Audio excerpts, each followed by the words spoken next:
নমস্কার বন্ধুরা, আমি প্রণব। সাঁতরা ইলেকট্রিক এনডিকে ইউটিউব চ্যানেলে আপনাদের স্বাগত জানাই। বন্ধুরা, আজকে আমার কাছে একটি 850 ওয়াটের কন্ট্রোলার এসছে, যেটার প্রবলেম কাস্টমার বলল যে মোটর প্রচুর পরিমাণে ভাইব্রেশন হচ্ছে, কিন্তু গাড়ি চলছে না। চলুন কন্ট্রোলারটি খুলে নেওয়া যাক, তারপর আমি আপনাদের দেখাবো যে সমস্যাটা কী।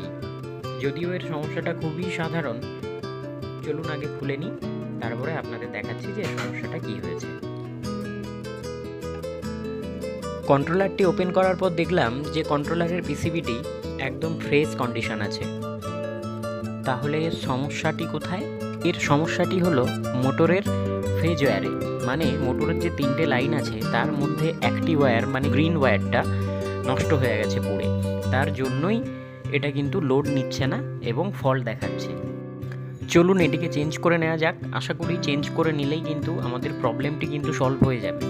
এবার এগুলো পুড়ে যাওয়ার কারণ হচ্ছে যে কোনো সময় যদি আমাদের যে ইয়েলো কানেক্টার বক্স আছে, যেটিকে জংশন বক্স বলা হয়, সেটাতে যদি কোনোভাবে যখন মোটরের লাইনের সঙ্গে কন্ট্রোলারের ওয়্যার কানেকশান করা হয়, সেটি যদি টাইট ভালো না দেয়া হয় বা হয়তো লুজ হয়ে যায় কোনো কারণে, তার জন্য কিন্তু কানেকশান জ্বালিয়ে দেয়। তো এর জন্যই কিন্তু এই প্রবলেমগুলো আসে। আমাদের কাজ প্রায় শেষ।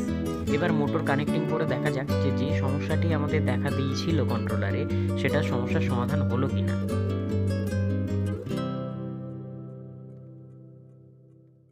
চটপট করে আমরা মোটরটি কানেকশান করে নিই কন্ট্রোলারের সঙ্গে, এবং তারপর আমরা দেখব মোটরটি অন করে যে মোটরটা স্মুথলি চলছে কিনা।